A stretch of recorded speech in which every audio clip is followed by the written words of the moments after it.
So here's a look at the stitch I'm going to teach you how to crochet today. Now this is a Tunisian stitch.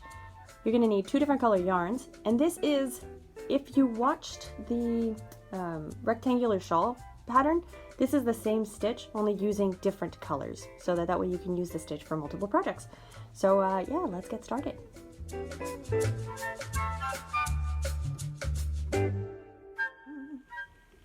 Alright, so we're going to need 2 different color yarns. Use whatever size you want. And you're also going to need a Tunisian hook. Now you can use a Tunisian hook like this one. That's got just a little stopper at the end. Or you can use a corded hook, whatever you prefer. So long as it's a Tunisian hook, you will be fine. Alright, so this stitch is worked in multiples of 2, or in even numbers, whatever you prefer to call it. And we begin with a slip knot. So wrap the yarn around your fingers twice. Insert your hook into that first loop. Grab the second loop and pull that through. And then you just tighten your knot by pulling on the threads individually. Now, for those of you that don't know how to make a chain, if you do, just chain. I'm going to make a sample of 16, but you can make your sample however big you want, so long as it's an even number. If you need to see how to make a chain, you're going to wrap the yarn around your hook, so wrap it through the back. You're going to pull this top loop through this bottom loop for 1. So that's 1 chain, yarn over, pull through, 2, yarn over, pull through, 3, 4. All right, once you've got your chain, we begin with a foundation row, and this is a regular foundation row for those of you that are a little more advanced. If you need to see how to crochet this, you're going to skip this first stitch. You already have it on your hook. We're going to go into the second one, and you're going to cast on. So to cast on, you insert your hook into the stitch, yarn over, and you're going to pull this loop through this middle one in the hook. And you're going to leave that loop on your hook. So we repeat in the next stitch, so insert your hook into the stitch, yarn over, and pull through that one stitch, like so.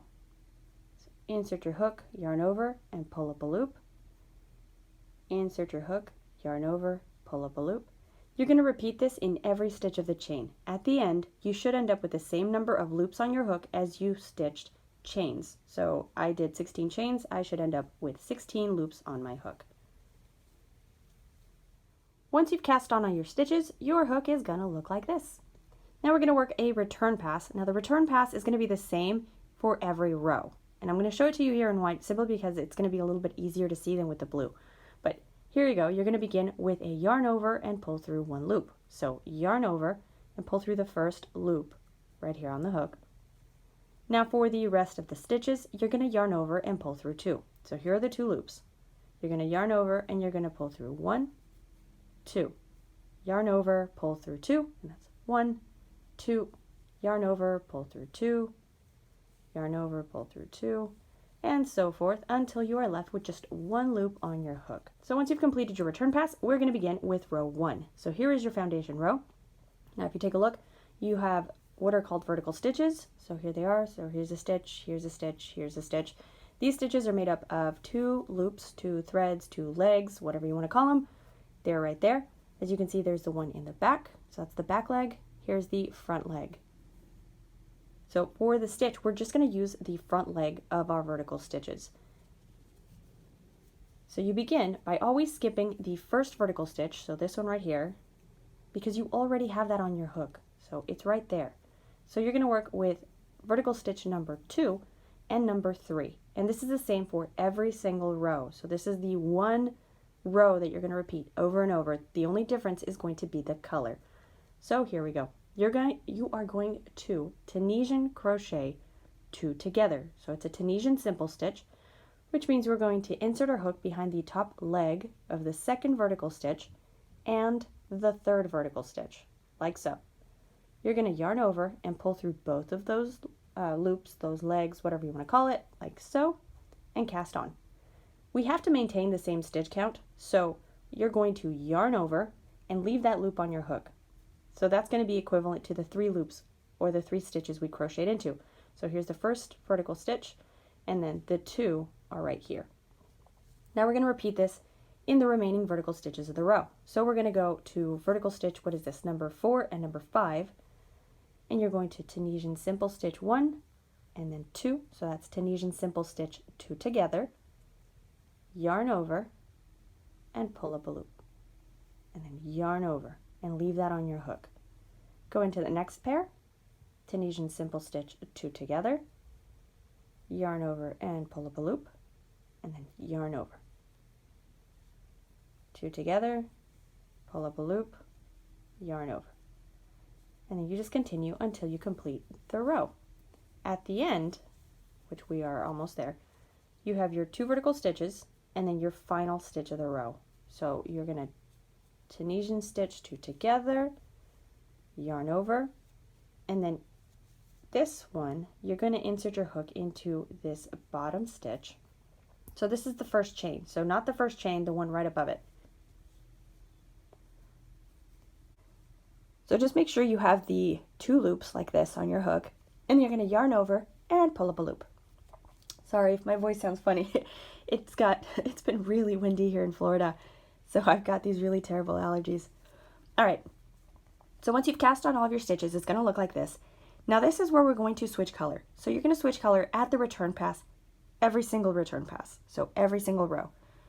So to switch color, you're going to grab color number 2, leave a nice long tail end of yarn, and you're going to loop it on your hook. Now we're going to begin the return pass. This is going to be equivalent to that yarn over pull through 1. So we already have that 1 loop. We're going to pull it through this first white little loop on our hook. So yarn over, pull through 1. Now for the rest of the row, we're going to yarn over and pull through 2. So yarn over, pull through 1, 2, yarn over, pull through 1, 2, yarn over, pull through 2, yarn over, pull through 2, and so forth, until you are left with just 1 loop on your hook. All right, so once you reach the end, we're going to do a yarn over, pull through 2. Our work should look like this. So now we begin the repetition of the row we did before, I guess row 1, so our previous row. We've got the 1 loop already on our hook, so we're going to skip the first vertical stitch. We're going to go into vertical stitch number 2 and 3, and you're going to Tunisian stitch 2 together. So here's the first one, and here's the second one. Yarn over and pull up a loop, and then we just yarn over. And we go into the next stitch, so Tunisian simple stitch 2 together, yarn over, and then again in the next one. Continue this for the rest of the row. Now if you're a little bit new to the world of crochet, or I guess Tunisian crochet, when you do a yarn over for a stitch, it tends to pull the 2 legs like this, or the 2 loops, a little bit further apart. So here's the first vertical stitch, so this should always be vertical stitch number 1. So when you're doing your 2 together. So this one that looks like a regular vertical stitch. And as you can see, here are the 2 legs. So here's the back leg, here's the front leg, and then here's the next one. So this is always the pair of vertical stitches that you're going to Tunisian stitch 2 together. So there's 1, there's 1, there's 1, there's 1, and then the final stitch of the row. All right, so we get to the end. I've done my Tunisian 2 together. We're going to yarn over, and then we're going to insert our hook into the final stitch of the row. Remember that this first one, you just did a color change, so you're not going to have 2 loops per se. So we're just going to do that, yarn over, and pull up a loop. So there we go. This is what our work looks like so far. Now we're going to do our color switch, because remember, our color switch happens at the return pass, every return pass. So you're going to just drop your blue yarn. Don't cut it or anything, just drop it. Pick up the white yarn, or color number 1, whatever color you're using, and now we begin the return pass, and that's just yarn over, pull through 1, and then yarn over, pull through 2, yarn over, pull through 2, until you are left with just the 1 loop on your hook. For those of you that are a little more advanced, that's the gist of it. You just repeat row 1 over and over, always switch your yarn at the return pass. I'm going to do this 1 row with you guys again, and then I'll show you how to do the bind off. And that way you have a nice neat edge, so the top part of the stitching is going to look the same as this bottom part. So let's do this 1 row together, and then I'll show you the bind off. So we've got the vertical stitch already on our hook. We've got vertical stitch number 2 and 3. We're going to Tunisian simple stitch 2 together, and then yarn over, Tunisian simple stitch 2 together, and then yarn over, 2 together. All right, so here we go. And we complete the row. Here is the final stitch of the row. So this one, as you can see, looks just a little bit different, but now we don't have this loose thread. So this is what it's going to look like from now on. So what you're going to do is you're going to insert your hook through 2 of the little loops, or 2 of the little legs, like so. At least that's what I normally do. You could probably try something different if you want to. but you're going to yarn over and pull up a loop. And there you go. And then again, you just drop your white yarn, pick up your blue yarn, and then you work your return pass. So yarn over, pull through 1, and then yarn over, pull through 2, 2, 2, and so forth until you complete the row. So let me complete a few more rows and I'll show you what this looks like, and then we will work on that bind off. Alright, so I've completed a few more rows, so now you can see what the stitch is going to look like. And now to get the bind off, or yeah, I guess your edging, to look the same on the bottom as it's going to look at the top, when you complete that final row, don't switch colors because we did one row in white. So I'm not going to switch to blue. I'm just going to complete my return pass in white, and that will give me the one row and then the bind off, which is going to be equivalent to that initial chain you started with. So you're going to begin your stitching just like we did here for the beginning of the row. You're going to do your Tunisian 2 together single crochet, and then 1 additional single crochet, and then 2 together single crochet, single crochet. So let's go through that. So you already have that first vertical stitch, so again we skip it. We're going to Tunisian crochet 2 together. And now that we have the 2 loops on our hook, we're going to close this as a single crochet. So by that I mean you're going to yarn over and pull this yarn over through these 2 loops. So single crochet. Now we need to maintain that stitch count. So in order to do that and make the pattern look the same, we're going to insert our stitch into the chain space between this last vertical stitch we just crocheted into and the first vertical stitch of the next pair. So this one's going to be a bit of a diagonal, so look for that little diagonal stitch, and then you're going to separate the stitching so you can see this chain space. In the chain space, you're going to insert your hook, yarn over, pull up a loop, and once you have 2 loops on your hook, you're going to single crochet. So yarn over, pull through 2. We're going to Tunisian simple stitch 2 together. Once you have the 2, we single crochet.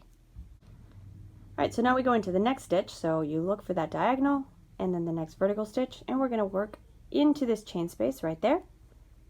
Yarn over, pull up a loop, and then you single crochet closed. Oh my gosh, the kid is laughing, it's just funny to me. Alright, so Tunisian simple stitch 2 together, and then single crochet, and we're going to single crochet in this chain space right here, so that you can see a little bit of a side by side. So here is the stitching already closed, and here is your open stitching. So what the bind off is going to do is close up the open spacing right here. So let me finish off this row, and I'll show you what the last stitch is going to look like as well, because you can't forget that single crochet at the end. So let me try to speed this up real quick so we can get to that final stitch.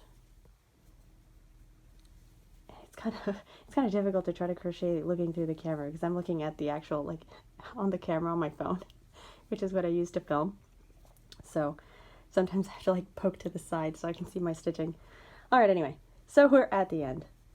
Here are the last vertical stitches. So we're going to Tunisian simple stitch those 2 together.